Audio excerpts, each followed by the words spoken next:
हरियाणा के पूर्व गृह मंत्री अनिल विज ने कहा है कि जो भी पार्टी दायित्व देगी उसे निष्ठा के साथ में दोबारा निभाया जाएगा। उन्होंने कहा कि जब जो भी दायित्व मुझे पार्टी ने आज तक सौंपा है, मैंने उसको सच्ची निष्ठा के साथ निभाया है। श्री विज आज शपथ ग्रहण समारोह में शामिल होने से पहले मीडिया कर्मियों द्वारा पूछे गए सवालों का जवाब दे रहे थे। शपथ ग्रहण समारोह में शामिल होने के लिए फोन आने के संबंध में पूछे गए सवाल के जवाब में उन्होंने बताया कि उन्हें शपथ ग्रहण समारोह में शामिल होने के लिए फोन भी आया है। शपथ ग्रहण समारोह में परिवार के लोगों के साथ में जाने के संबंध में पूछे गए सवाल के जवाब में उन्होंने कहा कि परिवार के लोग भी हमेशा साथ रहे हैं। अब चुनाव लड़ा है, जब चुनाव लड़ा है तब भी साथ रहे हैं। शपथ ग्रहण समारोह है, चंडीगढ़ जा रहे हैं, क्या कहेंगे? जो पार्टी दायित्व देगी उसको निष्ठा के साथ निभाएंगे। अनिल विज को फोन आया है शपथ ग्रहण का? ये आया है शपथ ग्रहण का। तो सब परिवार के लोग भी साथ जा रहे हैं? परिवार के लोग तो हर चीज में साथ होते हैं। चुनाव लड़ा है, दिन रात साथ रहे हैं परिवार जी।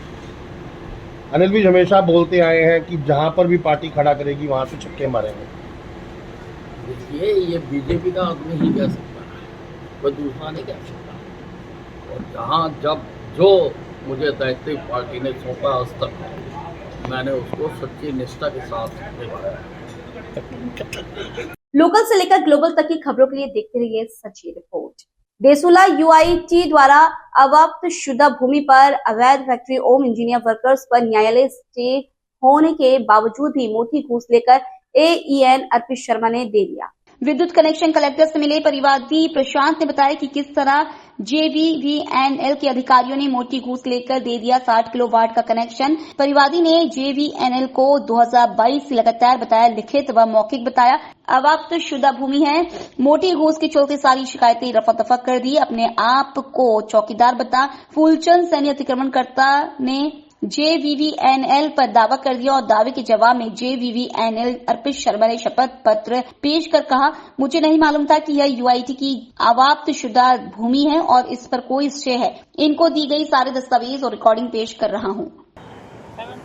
छोटा सा स्ट्रक्चर था, ना बनाएंगे तो ठीक है, पर एकदम फॉर्म में पहले तो अपना ले आओ, उसको पास करवा देते हैं ना पहले। अभी इतने बड़े ढांचे खड़े कर लिए, अभी टूटे हुए जब भी भरोसा लगेगा या तो अपने का टाइटल है, जब तो अपना और अपना बाप दादा, कोई दिक्कत ही नहीं। तो सब ये पहले हमने खरीदा हुआ है। आपने खरीद लिया? ये सारी जमीन खरीदी वही हिसाब से। आपने कागज देखे क्या? कागज देखे ये कौन खरीद रहा हूँ मैं? यूआईटी जमीन यूआईटी थोड़ी खरीदी आपने, जमीन यूआईटी का नाम है, फिर आपने कौन सी खरीद ली? आप बात नाम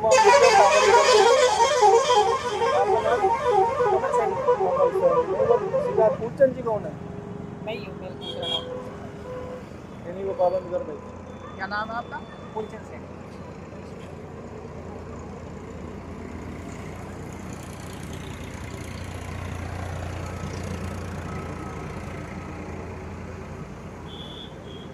क्या नाम है? चुनियाराम साहब।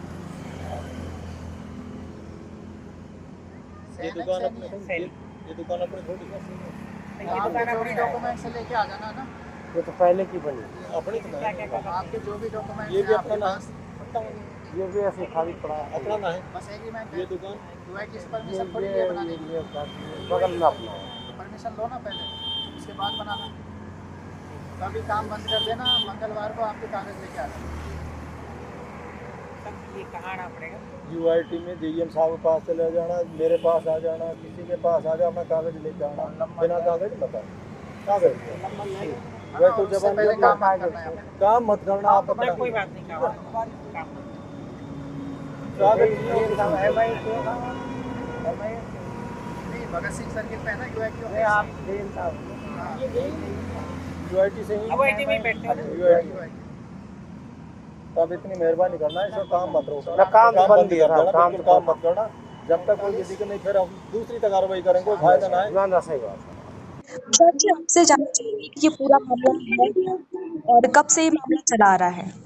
मैडम ये 2022 का मामला, 2021 से ही मामला है।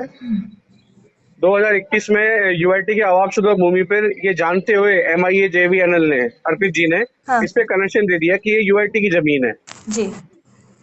मैंने उसकी आरटीआई प्राप्त कर रखी है कि इन्होंने ये अवैध कनेक्शन दिया हुआ है। और इस मामले में यूआईटी और ममता जिन्होंने बेची है ये प्रॉपर्टी, उनके बीच स्टे हो गया 2022 में कि इसको अवैध करने, इस पे ना तो कोई ये प्रॉपर्टी बनेगी, ना तो इस पे फैक्ट्री बनेगी और ना यूआईटी तोड़ेगी, इस तरह का एक स्टे हो गया इनके ऊपर। अच्छा तो लेकिन जी हाँ, स्टे कर दिया यूआई कोर्ट ने MM न्यायिक मुंशी नंबर 1 में कि ना तो ये अतिक्रमणकर्ता इसको बनाएगा और ना यूआईटी तोड़ेगी, इस तरह का एक स्टे आ गया 2022 में। उस स्टे की कॉपी मैंने JVNL को दे दी कि भैया आप ये कॉपी ले लो, इस पे ये जो कनेक्शन मांग रहे हैं दूसरा परमानेंट, इनको ना दिया जाए। तो मैंने सारे लेटर इनको देता गया एप्लीकेशन और इनसे रिसीविंग लेता गया मैं, वो मेरे पास रखी हुई है सारी। 6 महीने बाद मुझे मालूम चलता है कि AN अर्पित शर्मा ने इस पे कनेक्शन दे दिया। अच्छा मैंने इनके अधिकारी को फोन किया तो इन्होंने कहा कि हमें ऊपर से आदेश आए, हमने दे दिया। मैंने कोई बात नहीं, मैं फिर भी कंप्लेंट करता रहा यूआईटी में कि भैया अवैध कनेक्शन हो गया है, इसको कटवाओ। किसी ने मेरी नहीं सुनी। उसके बाद में जो लास्ट अर्पित वो आए थे अपने आशीष गुप्ता जी, कलेक्टर साहब, जन सुनवाई में मैं मिला उनसे, उन्होंने आदेश यूआईटी को दिया कि आप जांच कराएं कि ये जो कनेक्शन हुआ है ओम इंजीनियरिंग वर्क्स का, ये कब हुआ है। जी तो उन्होंने नोटिस के जवाब में उनको ये दिया कि मैंने इनको 31/5/2023 को कनेक्शन जारी किया है। जी तो फिर यूआईटी ने एक और नोटिस इशू किया JVNL MIA को जी। कि आपने ये अवैध कनेक्शन जो दे दिया है, ये स्टे होने के बाद दे दिया है, आप इसको अविलंब तुरंत काटें। तो साजबाज कर अतिक्रमणकर्ता फूलचंद सैनी से MIA JVNL ने साजबाज करके उसको टाइम इतना दे दिया कि उसने, फूलचंद सैनी ने जो अपने आप को उस मालिक का चौकीदार बताया है, आज तक सारे जवाबों में यूआईटी के केस कर दिया JVNL के ऊपर। और JVNL के जो AN साहब हैं अर्पित शर्मा, उन्होंने कोर्ट में जवाब दे दिया कि मुझे इस प्रकरण में कोई जानकारी नहीं थी कि इसके ऊपर कोई स्टे है या ये अवाबशुदा भूमि है, ऐसी कोई जानकारी मुझे नहीं थी, इसलिए मैंने वो कनेक्शन दे दिया। जबकि मेरे पास सारी रिकॉर्डिंग मौजूद है, सारे दस्तावेज मेरे पास मौजूद हैं कि JVNL MIA को मालूम था कि ये यूआईटी की जमीन है और स्टे होने के बाद मैं इसमें कनेक्शन जारी कर रहा हूँ। तो ये सारी बातों को लेके मैं कलेक्टर साहब से 26 नवंबर को मिला हूँ जी और प्रकरण मेरा अभी वो कुछ हो नहीं पाया मैडम। इस वजह से बस मैं थोड़ा सा ये है कि जब हम किसी को सही टाइम पे बता रहे हैं जानकारी सारी कि भैया ये यूआईटी की जमीन है, एक कनेक्शन आपने दे दिया, इस पे स्टे भी हो गया, आप फिर कनेक्शन दिए जा रहे हो, तो ये पक्का सबूत है AN अर्पित शर्मा जी का कि वो मोटी घूस लेकर के और काम करते हैं, इस तरीके का इलीगल काम करते हैं। और परिवादी जो हमारे जैसे परिवादी है वो कम शिकायत भी करते हैं, कंप्लेंट भी करते हैं, पर कोई हल नहीं मिलता हमें। जी मैं 2-2.5 साल से शिकायत दिए जा रहा हूँ लेकिन उस पर कोई अमल नहीं हुआ मैडम जी आज तक। हाँ तो कोर्ट का क्या कहना है? जैसे आपने बताया कि इसका पूरा मामला, क्या कह रहे हैं मैडम? कोर्ट का क्या मामला है? कोर्ट क्या कहना चाह रहे हैं इस पूरे मामले में? कोर्ट ने तो सिर्फ ये कहा है कि 2022 में जो आदेश पारित हुए थे जी इसमें ये हुआ था कि ना तो जिसने अतिक्रमण किया है वो बनाएगा और ना यूआईटी को तोड़ेगी, तो वो स्टे हो गया ना मैडम। Stay- जिस कंडीशन पे स्टे हुआ है वो स्टे हो गया। लेकिन मेरी शिकायत पे तहसीलदार बार बार जाता रहा और जो फूलचंद सैनी जिसने कब्जा कर लिया उस जमीन के ऊपर, हाँ। वो फैक्ट्री अपनी बनाता रहा।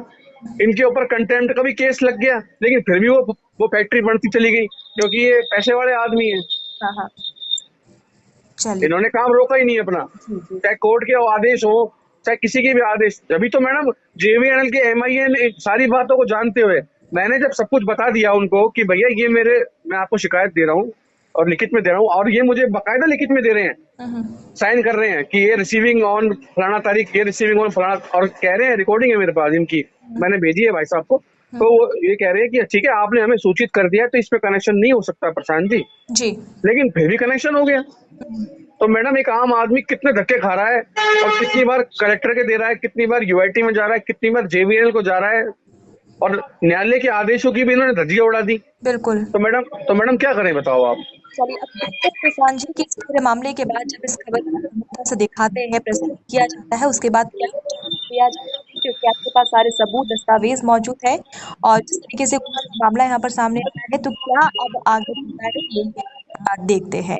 शुक्रिया। चलिए प्रशांत जी जी मैडम। लोकल से लेकर ग्लोबल तक की खबरों के लिए देखते रहिए सच्ची रिपोर्ट। तखतगढ़ नगर पालिका अधिशासी अधिकारी नीलकमल सिंह रणावत का 4 दिन पूर्व अधिशासी अधिकारी नगर पालिका सादरी तबादला होने के बाद गुरुवार को स्वतंत्र शासन विभाग जयपुर के निदेशक कुमार पाल गौतम ने आदेश जारी कर प्रशासनिक कारणों से मगराज चौधरी सहायक प्रशासनिक अधिकारी को अपने पद के कार्य के साथ साथ अग्रिम आदेशों तक अधिशासी अधिकारी नगर पालिका तखतगढ़ के रिक्त पद का अतिरिक्त कार्य करने के आदेश मिलते शुक्रवार को 10 बजे सहायक प्रशासनिक अधिकारी मगराज चौधरी ने नगर पालिका तखतगढ़ पहुंचने पर नगर पालिका अध्यक्ष ललित राकामवत एवं सहायक प्रशासनिक अधिकारी रतनलाल सांखला ने चौधरी को अधिशासी अधिकारी पद ग्रहण करवाया। वो सर्वप्रथम सोच रखना ये प्राथमिकता रहेगी। सब मतलब इसको सोच रखना है और प्लास्टिक मुक्त करना है। वार्डों में कई कार्य भी सही ढंग से नहीं हो रहे, इसके बारे में सब कुछ जन समस्याओं का त्वरित निराकरण करने प्रत्येक पार्षद से कंसिडर करके जिस वार्ड में जो समस्या है उसको प्राथमिकता से मतलब निपटाया जाएगा। लोकल से लेकर ग्लोबल तक की खबरों के लिए देखते रहिए सच्ची report. Joints group of royal ladies Jodhpur द्वारा पुण्यात्म श्री माधव सेवा समिति के रातानाड़ा क्षेत्र में संचालित सीमा खराजा के केशव संस्कार केंद्र पर joints group of royal ladies की अध्यक्ष निरूपा पचवा का बच्चों में कौशल विकास के प्रति जागरूकता फैलाने के उद्देश्य से प्रवास हुआ। उन्होंने बच्चों को संबोधित करते हुए कहा कि आज के समय में केवल आदर्श शिक्षा ही प्राप्त नहीं है बल्कि कौशल विकास भी आवश्यक है। जिस प्रकार भविष्य को सुरक्षित करने के लिए नींव को आज ही मजबूत करना होता है, उसी प्रकार हमें अपने बच्चों को शिक्षा के साथ साथ कौशल से भी सशक्त बनाना है। निरूपा पटवा ने पर्ल क्रिएशंस के प्रमुख हर्षित सोनी के साथ मिलकर केशव संस्कार केंद्र में अध्ययनरत बच्चों को सुंदर और रचनात्मक टी लाइट प्लेयर एवं टी लाइट होल्डर जैसे दीपक बनाने की कला सिखाई। उन्होंने बच्चों को यह भी समझाया कि घर में उपलब्ध सामान्य साधनों का उपयोग करके छोटे छोटे प्रयासों से बेहतरीन और सुंदर कलाकृतियां बनाई जा सकती है। इन कलाकृतियों का उपयोग घर की सजावट के लिए किया जा सकता है, साथ ही इन्हें एक छोटे व्यवसाय के रूप में भी विकसित किया जा सकता है। इस अवसर पर जोधपुर के प्रभारी वाली सिंह और रातानाड़ा विभाग के प्रभारी अजय सांसी भी उपस्थित रहे। मेरा नाम निरूपा पटवा है और Giants group of royal ladies की अध्यक्ष हूँ मैं। और आज हम रातानाड़ा में सासी कॉलोनी में कच्ची बस्ती में आए हैं, जहां हम बच्चों को क्रिएटिव बनाने के लिए आर्ट एंड क्राफ्ट की एक छोटा सा हमने सेमिनार का आयोजन किया है, जिसमें हमारे ग्रुप की सदस्य हर्षिता जी सोनी ने हमारा सहयोग किया है। यहाँ के प्रमुख सीमा जी हैं ये, जिन्होंने हमारा सहयोग किया है। यहाँ हम बाली सिंह जी भाई साहब की मदद से आए हैं। माधव सेवा समिति के परमार्थम संस्कार केंद्र में इस प्रकार के जोधपुर में कई प्रकार के संस्थान चल रहे हैं। उन संस्थान में से एक संस्थान की ये शाखा है जो कि रातानाड़ा में है, सासी कॉलोनी में। आज हम लोगों ने यहाँ पर टी प्लेटर सिखाया है, दीपावली कैंडल का टी प्लेटर सिखाया है, जिसमें हमने उनको एक छोटी सी प्लेट को फूल के शेप में कट करके उस पर फेविक्विक से तारे लगाए हैं, कांच के टुकड़े लगाए हैं और उस पर हमने फेविक्विक से एक छोटा सा दिया लगाया है। तो किस प्रकार से एक छोटी सी आम गत्ते को हम उसको दिवाली के सजावट के उत्पाद में बदल सकते हैं, ये हमने बच्चों को चंद मिनटों में सिखाने की कोशिश की है। इसको हम दिवाली तक ही न सीमित रख के इनको इनकी आजीविका का साधन भी बनाना चाहते हैं, ताकि भविष्य में भी इसको और अपनी क्रिएटिविटी में सुधार करें, अपडेट करें और उसको अपना रोजगार का साधन भी बनाएं। Thank you. लोकल से लेकर ग्लोबल तक की खबरों के लिए देखते रहिए सच्ची report. Manasvi club of Kayastha द्वारा बहुप्रतीक्षित 2 दिवसीय हुनर 4.0 प्रदर्शनी मेले का शुभारंभ गुरुवार को चौपासनी हाउसिंग बोर्ड सेक्टर 17 स्थित कायस्थ सामुदायिक भवन में प्रातः 11 बजे अनुबंध की निदेशिका अनुराधा अडवाणी और कमला नेहरू महाविद्यालय की डायरेक्टर प्रोफेसर संगीता लुंकर की गरिमामयी उपस्थिति में दीप प्रज्वलित कर गणेश वंदना के साथ हुई। मनस्वी क्लब की संस्थापक अध्यक्षा मुक्ता माथुर ने बताया है कि महिलाओं के सशक्तिकरण और स्वावलंबन के लिए प्रतिवर्ष आयोजित की जाने वाली हुनर प्रदर्शनी में राजस्थान प्रदेश के बाहर से कोलकाता, गुड़गांव, अहमदाबाद, पुणे, बेंगलुरु आदि स्थानों से उद्यमी महिलाओं द्वारा अपने हुनर का प्रदर्शन करते हुए बहुउपयोगी स्टॉल लगाई गई है। वंदना और नीतू ने बताया कि बहुउपयोगी स्टॉल्स पर प्रदर्शनी के प्रारंभ होते ही उमड़े जनसमूह ने आगामी दीपावली पर्व को देखते हुए जमकर खरीदारी की और अधिकांश स्टॉल्स पर 2 दिन के लिए लाया गया सामान पहले ही दिन खत्म हो गया। मेला संयोजिका मनीषा राय और योग्यता ने बताया कि इस प्रदर्शनी में विचार गोष्ठी, लकी ड्रॉ सहित हुनरमंद के प्रोत्साहन के लिए विभिन्न जतन भी मनस्वी क्लब द्वारा किए जा रहे। मेले में स्वनिर्मित स्वादिष्ट व विविध खाने पीने के स्टॉल्स की भी व्यवस्था की जा रही है। नमस्कार, ये हुनर 4 जो है ये 4 सालों से हम महिला सशक्तिकरण की ओर महिला उद्यमी को प्लेटफॉर्म देने के लिए हर साल एक तरह का एग्जीबिशन लगाते हैं, जहाँ पे समाज के जाने माने लोग आते हैं। शाम को कल्चरल प्रोग्राम भी होता है और इससे मनस्वी क्लब ऑफ कायस्थ लेडीज जो है वो हमेशा इसके लिए तत्पर रहती है और ऑर्गेनाइज हमेशा होती रहती है।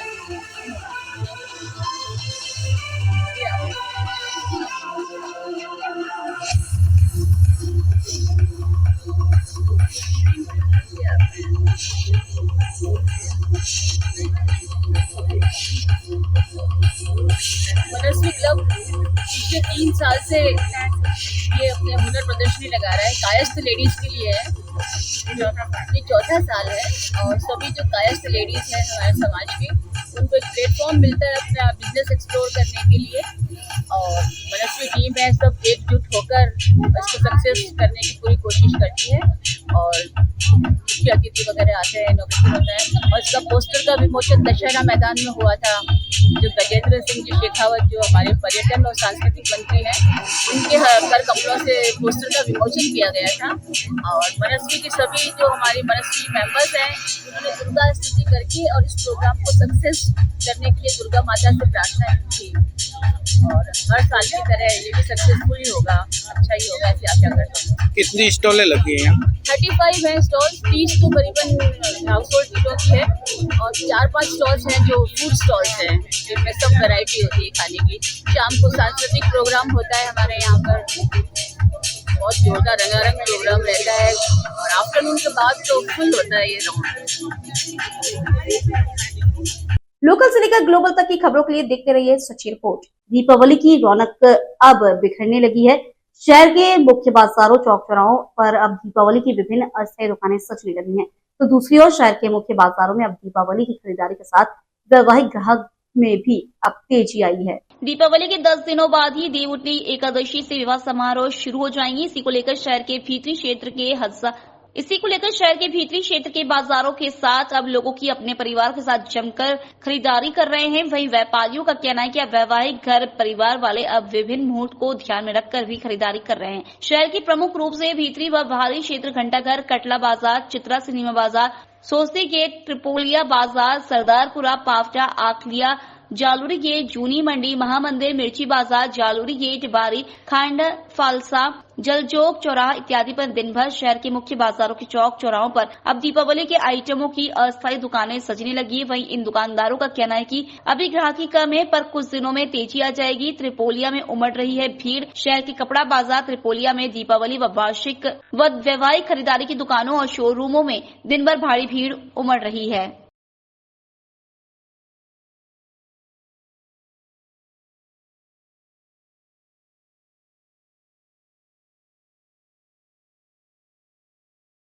लोकल से लेकर ग्लोबल तक की खबरों के लिए देखते रहिए सच्ची रिपोर्ट। देश की सबसे सुरक्षित जेलों में शुमार जोधपुर सेंट्रल जेल बंदियों से पूरी भर चुकी है। कई दिनों लगातार अवकाश की वजह से जमानत याचिकाओं पर सुनवाई न होने से जेल में हाउसफुल के हालात हैं। गत दिनों लगातार अवकाश की वजह से जमानत याचिकाओं पर सुनवाई न होने से जेल में हाउसफुल के हालात हैं। आजादी के समय से चल रही जोधपुर सेंट्रल जेल में 1475 बंदियों के बंद रखने की क्षमता है, जबकि वर्तमान में जेल में 1775 बंदी बंद हैं। बैरकों में क्षमता से अधिक संख्या में बंदियों को रखना पड़ रहा है। जेल प्रशासन का दावा है कि 1750 में से करीब 150 बंदी जेल की विशेष सेल में बंद है। नवरात्रि के चलते पिछले सप्ताह अदालतों में अवकाश थे। ऐसे में जमानत याचिकाओं पर सुनवाई नहीं होने से जेल में बंदियों की संख्या में इजाफा हो गया। वहीं जोधपुर संभाग की एकमात्र सेंट्रल जेल होने से उप कारागारों से भी बंदियों को यही ट्रांसफर किया जाता है। यही वजह है कि क्षमता से अधिक बंदी बंद हो गए हैं।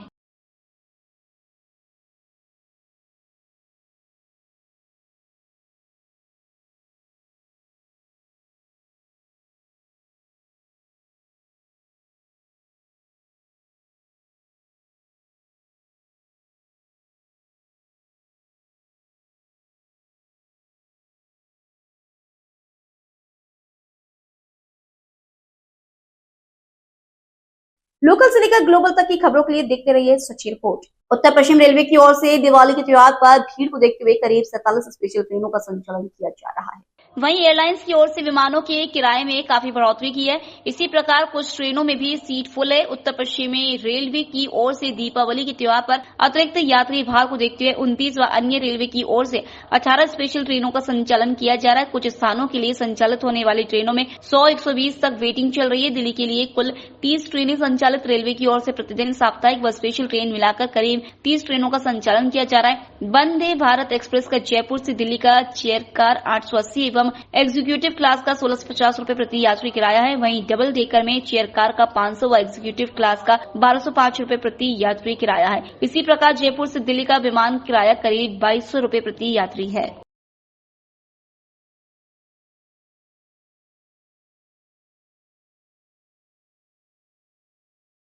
लोकल से लेकर ग्लोबल तक की खबरों के लिए देखते रहिए सच्ची रिपोर्ट। हरियाणा प्रदेश में नायब सैनिक को मुख्यमंत्री बनाए जाने की धूम मची है। नायब सैनिक को सीएम बनाए जाने का जश्न भाजपा धूमधाम से मना रहे हैं। अंबाला में भी पूर्व राज्य मंत्री असीम गोयल ने 5 क्विंटल जलेबी बांटकर नायब सैनिक के सीएम बनने का जश्न मनाया। इस मौके पर पूर्व राज्य मंत्री असीम गोयल ने राहुल गांधी और भूपेंद्र सिंह हुड्डा को भी नायब रस से भरी जलेबी भिजवाई। असीम गोयल ने कहा कि राहुल गांधी यहां इटालवी ज्ञान देने लग गए थे, लेकिन जनता ने उन्हें जवाब दे दिया है। उन्होंने राहुल गांधी को कहा कि यूं हरियाणा से प्रधान यहां इटालवी ज्ञान नहीं चलता। कांग्रेसी हवा में चुनाव लड़ रहे थे। हरियाणा की सियासत में इन दिनों नायब सैनिक के मुख्यमंत्री बनने के साथ साथ जलेबी भी खूब चर्चित है। जलेबी आजकल सिर्फ मिठाई नहीं बल्कि राजनीतिक व्यंग का भी मुद्दा बन चुकी है। इस बीच आज हरियाणा के पूर्व राज्य मंत्री असीम गोयल ने भी लगभग 5 क्विंटल जलेबी बांटकर नायब सैनिक के सीएम बनने का जश्न मनाया। इतना ही नहीं, पूर्व राज्य मंत्री असीम गोयल ने आज राहुल गांधी और भूपेंद्र सिंह हुड्डा को भी जलेबी भिजवाई। हरियाणा में लगातार तीसरी बार भारतीय जनता पार्टी की सरकार बनने की खुशी में नायब जी को लगातार दूसरी बार जो मुख्यमंत्री बने हैं हमारे, उसकी खुशी के अंदर आज कार्यकर्ताओं ने जलेबी का प्रसाद जो है यहाँ वितरण का कार्यक्रम रखा है। और आज हमने एक नायब रस से भरी जनता की फैक्ट्री से बनी जलेबी जो है राहुल गांधी जी को और हुड्डा जी को एक डब्बा हमने भेजने का काम किया यहाँ से, क्योंकि राहुल जी आए थे तो उनको फैक्ट्री की जलेबी खानी थी। तो जनता की फैक्ट्री ने जो जलेबी बनाई है नायब रस से भरपूर, उसका डब्बा उनको भेजा है। और राहुल गांधी जी तालवी ज्ञान देने लगे थे यहाँ भी फैक्ट्री, क्योंकि आप देखिए हरियाणा के अंदर हजारों की संख्या में हमारे हलवाई साथी हैं। चाहे ग्रामीण अंचल की बात करूँ, कस्बों की बात करूँ, शहर की बात करूँ, उनके साथ जुड़े कारीगर साथी हैं। और उनके पेट के ऊपर लात मार के वो जलेबी की भी फैक्ट्री लगवाने लगे थे। हरियाणा की जनता जड़ से और ज़मीन से जुड़े आदमी को पसंद करती है। हरियाणा की संस्कृति और है। और मैं राहुल गांधी जी को कहना चाहता हूँ, ये हरियाणा से प्रधान यहाँ जड़ से जुड़ा आदमी चलता है। तालवी ज्ञान की किताब को बंद करके हरियाणा के दंगल में उतरने की तैयारी कीजिए। आपके लोग हवा के अंदर बैठ के चुनाव लड़ रहे थे और आप इतालवी ज्ञान पिला पिला के उनको चुनाव के अखाड़े में उतार रहे थे।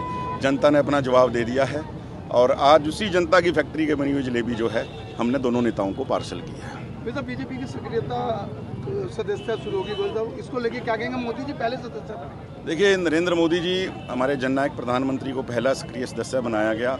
ऑनलाइन हमारी सदस्यता शुरू है। हरियाणा के अंदर हमारे चुनाव थे, इसलिए वहाँ सदस्यता का काम नहीं शुरू हुआ था। 10 करोड़ से ऊपर अब भी ऑनलाइन हमारे सदस्य बन चुके हैं। विश्व का सबसे बड़ा संगठन राजनीतिक अगर है भारतीय जनता पार्टी है, कार्यकर्ताओं के ऊपर आधारित पार्टी है। और मुझे गर्व और गौरव है कि मैं उस विश्व के सबसे बड़े राजनीतिक परिवार का, संगठन का मैं एक सदस्य हूं।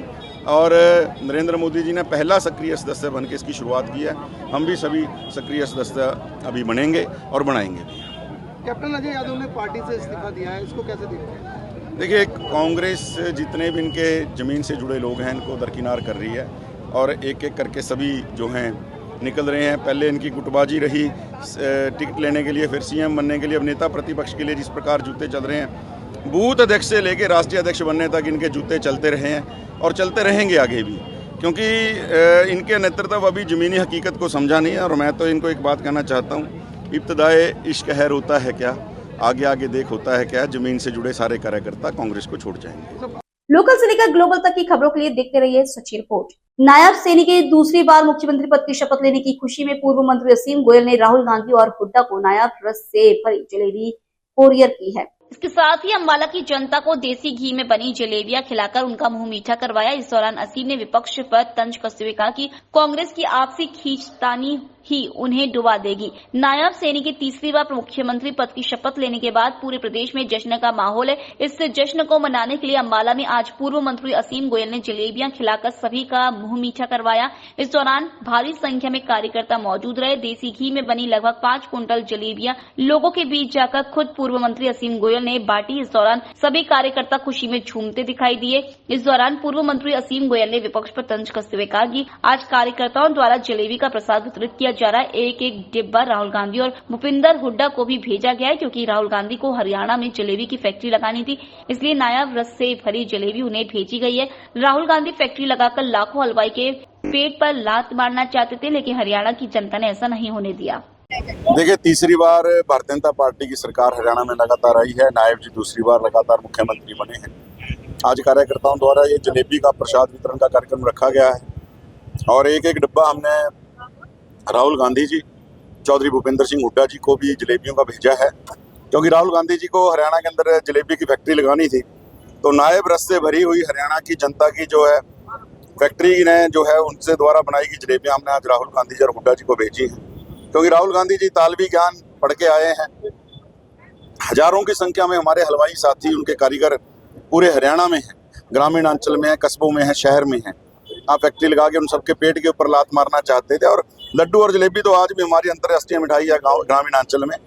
तो हमने वही अपने हलवाई साथियों द्वारा बनाई गई मेहनत से उस जलेबी की जो मिठास को राहुल गांधी जी तक भेजा है कि हरियाणा की जनता ने, क्योंकि हरियाणा जमीन और जड़ से जुड़े आदमी की इज्जत करता है। जो इतालवी ज्ञान का कायदा पढ़ पढ़ के राहुल जी यहाँ सरकार बनाने चले थे, जनता ने उनको जवाब दिया है।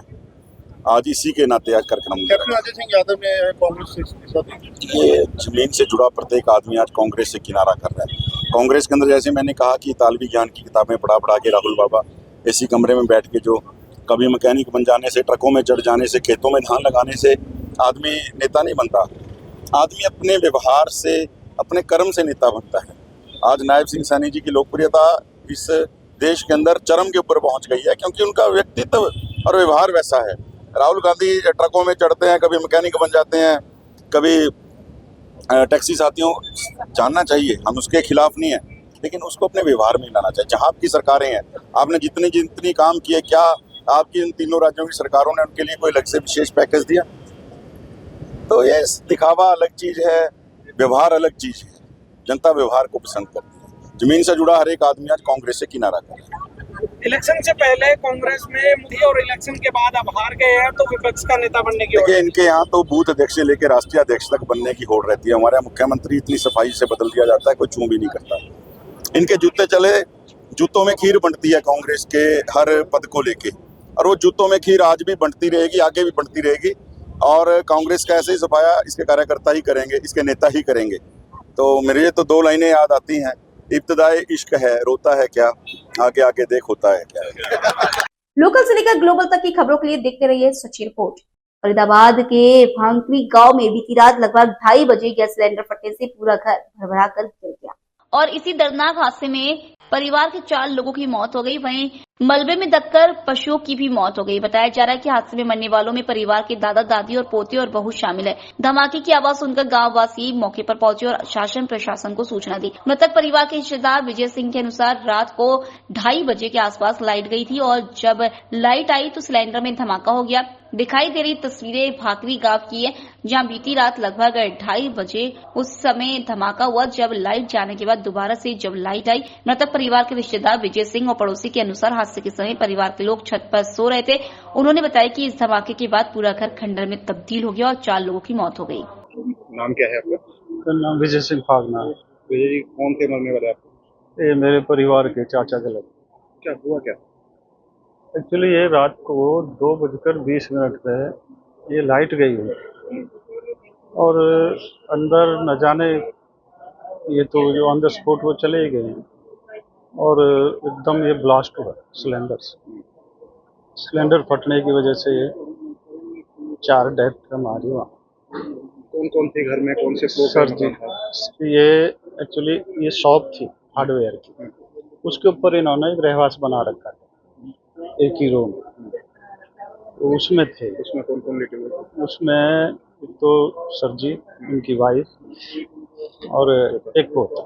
ये 3 लोग थे? हाँ।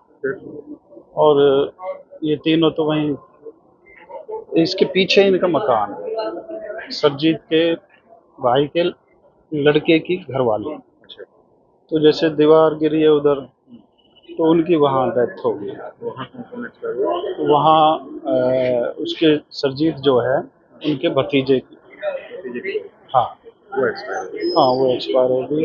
और एक बच्चा था उनके पास, वो बच्चा भी एशियन में, और उसके सिर में डॉक्टर का कॉल आया था कि भाई आप इसका ऑपरेशन करना ज़रूरी है, थोड़ा तो क्लॉट वगैरह अंदर। 8 साल का है बच्चा। बहुत ज़्यादा जी, रात के ये जब से ये घटना घटी है पूरा गांव जब से सोया नहीं, और अब तक खाना नहीं बना गांव का। बहुत हृदय विदारक, और एक मध्यम फैमिली, बहुत उनके जो है 2 पशु भी वहीं, वो भी दब के मर गए बेचारे। बहुत ज़्यादा ये बुरी घटना घटी है, और हालांकि प्रशासन पूरा सहयोग कर रहा है। सतीश फागना भी वो गांव से ही है हमारे, तो भी हाँ, श्रीमती त्रिखा जी भी आई, विजय प्रताप जी भी आए, सभी चल रहे हैं दुख में। लेकिन अब ये बच्चा बच जाए, बस ये दुआ कर रहे हैं हम। लेकिन ये कमी ये सिलेंडर की हमें लग रही है, क्योंकि सिलेंडर वहाँ फटा हुआ सब चीज़ दिख रही है। ये तो हमने रात फिर मशीनें बुला करे हार्डर वगैरह उनसे निकाले। लोकल से लेकर ग्लोबल तक की खबरों के लिए देखते रहिए सच्ची रिपोर्ट। किसी भी संगठन के लिए, विशेषकर सामाजिक संगठन की सफलता के लिए उसके सदस्यों और पदाधिकारियों में अनुशासन और समर्पण की भावना प्रथम शर्त होती है। कोई भी संगठन कार्यकर्ता के अनुशासन से ही तो व्यवस्थित और संगठित रहता है। संगठन के विस्तार के लिए समर्पण की भावना भी आवश्यक है। यह बात विप्र फाउंडेशन की ओर से आयोजित 1 दिवसीय कार्यकर्ता प्रशिक्षण शिविर के दौरान शहर के जाने माने मोटिवेशनल स्पीकर लेखक डॉक्टर मनोज सारस्वत ने कही। फाउंडेशन के अध्यक्ष कैलाश सारस्वत ने बताया कि प्रदेश प्रभारी नवीन जोशी और प्रदेश उपाध्यक्ष राजेश श्रीमाली के मुख्य आतिथ्य में आयोजित कार्यक्रम के दौरान मुख्य कार्यकारिणी, महिला मंडल, युवा मंडल, VIICCI सहित सभी अनुगामी इकाइयों के नए सदस्यों के लिए 1 दिवसीय प्रशिक्षण कार्यक्रम रखा। महासचिव मनीष कुमार आचार्य और कोषाध्यक्ष दिनेश कल्ला ने बताया कि कार्यक्रम के दौरान बड़ी संख्या में महिला और युवा मौजूद रहे। जिला महिला अध्यक्ष स्वाति शर्मा ने महिला सत्र के दौरान कहा कि संगठन से जुड़ी प्रत्येक महिला को आत्मनिर्भर बनाना संगठन का मुख्य उद्देश्य रहेगा। प्रदेश संरक्षक मनीषा सारस्वत ने 100% महिला साक्षरता की बात कही। डॉक्टर मनाली शर्मा, शिक्षाविद भानुप्रिया भट्ट, वरिष्ठ उपाध्यक्ष कपिल भौरा, इंद्रजीत त्रिपाठी, अमित तिवारी, महेश सारस्वत, मनोज शर्मा, किशन गोपाल उपाध्याय ने संगठन के विस्तार पर अपने विचार रखे।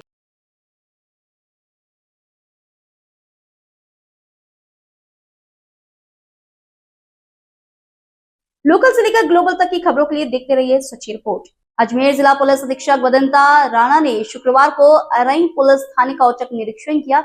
एसपी के पुलिस थाना पहुंचने पर पुलिस कर्मियों ने एसपी को गार्ड ऑफ ऑनर दिया। पुलिस अधीक्षक वदंता राणा ने पुलिस थाने में मालखाना मैस बंदी गृह कार्यालय का निरीक्षण किया। डिप्टी उमेश गौतम और थानाधिकारी राम स्वरूप जाट से क्षेत्र की गतिविधियों की जानकारी ली। इस दौरान एसपी ने कहा कि पुलिस द्वारा आमजन की समस्याओं का त्वरित निराकरण होना चाहिए और आमजन की सहायता में हमेशा तत्पर है। पुलिस थाने का भवन जर्जर होने की जानकारी मिलने पर एसपी वंदिता राणा ने पुलिस थाने के लिए आवंटित जमीन का अवलोकन किया और शीघ्र ही नया भवन निर्माण करवाने का आश्वासन दिया। इस दौरान अतिरिक्त पुलिस अधीक्षक दीपक कुमार भी मौजूद थे। अरई पुलिस थाने का आप मैडम निरीक्षण किया, उसमें विशेष कोई खास मैडम? आज अरई पुलिस थाने का निरीक्षण किया गया। जो अपने सारे मुलाजमान हैं सभी के साथ बातचीत की गई और थाने में ओवरऑल जो क्राइम है उसकी क्या सिचुएशन है उसके बारे में डिस्कशन किया गया। थाने की नई ज़मीन जो अलॉट हुई है उसको देख के और जो नया थाने का कंस्ट्रक्शन होने है उसके बारे में भी चर्चा की गई और आने वाले समय में परिवादियों को अच्छी तरीके से सुना जाए और ज़्यादा से ज़्यादा उनके जो भी परिवार आते हैं उनकी समस्याओं का समाधान किया जाए, इसके लिए निर्देश दिए गए। मैडम ये जो पूरी बिल्डिंग है जर्जर हो चुकी है और बहुत परेशानी आ रही है, क्वार्टर भी खराब हो चुके हैं, तो इसके जब तक नई बिल्डिंग नहीं होती तो कोई मैडम उसके बारे में? अभी तो ये बिल्डिंग है, ये चल ही रही है, इसके अंदर रिपेयर का भी कुछ बजट है। इतने में नया जो ज़मीन है वो अलॉट हो चुकी है, तो जल्दी ही बजट आ जाएगा नए थाने के कंस्ट्रक्शन का, वो शुरू करके फिर उसमें शिफ्ट किया जाएगा। Thank you. लोकल से लेकर ग्लोबल तक की खबरों के लिए देखते रहिए सच्ची रिपोर्ट।